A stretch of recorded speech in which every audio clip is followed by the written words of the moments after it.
தீபாவளினா பளிச்சுன்னு ஞாபகத்துக்கு வர்றது பட்டு, பட்டாசு, பலகாரம். பலகாரம்னா ஞாபகத்துக்கு வர்றது மந்த்ரா கடலை எண்ணெய். அபார ருசி, ஆரோக்கியமான உடல் நலம். தீபாவளி அன்னைக்கு மட்டும் இல்ல, என்னைக்குமே கிச்சன்ல இருக்க வேண்டியது மந்த்ரா கடலை எண்ணெய் தான்.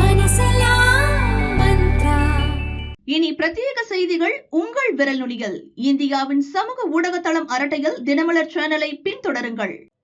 தெற்கு அந்தமான் கடல் மற்றும் அதை ஒட்டிய பகுதிகளில் ஒரு வளிமண்டல மேலடுக்கு சுழற்சி நிலவுகிறது. இதன் எதிரொலியாக தென்கிழக்கு மற்றும் அதை ஒட்டிய மத்திய கிழக்கு வங்கக்கடல் பகுதிகளில் இன்று புதிய காற்றழுத்த தாழ்வு பகுதி உருவானது. இது அடுத்த 24 மணி நேரத்தில் மேற்கு வடமேற்கு திசையில் தமிழக கடலோர பகுதியை நோக்கி நகர்ந்து காற்றழுத்த தாழ்வு மண்டலமாக தீவிரமடையும்.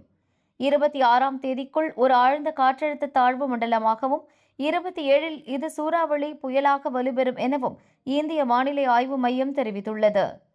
இந்த புயலுக்கு தாய்லாந்து பரிந்துரையின்படி மோந்தா என பெயரிடப்பட்டுள்ளது. இதையடுத்து சென்னை வானிலை ஆய்வு மையம் வெளியிட்டுள்ள அறிக்கையில், இன்று புதுக்கோட்டை, தஞ்சாவூர், நாகை, திருவாரூர், காரைக்கால், மயிலாடுதுறை, கடலூர் ஆகிய 7 மாவட்டங்களில் கனமழை பெய்ய வாய்ப்புள்ளது. நாளை செங்கல்பட்டு, விழுப்புரம், புதுச்சேரி, கடலூர் ஆகிய 4 மாவட்டங்களில் கனமழைக்கு வாய்ப்புள்ளது. 26ஆம் தேதி விழுப்புரம், செங்கல்பட்டு, காஞ்சிபுரம், ராணிப்பேட்டை, சென்னை, திருவள்ளூர் ஆகிய 6 மாவட்டங்களில் கனமழைக்கு வாய்ப்புள்ளது.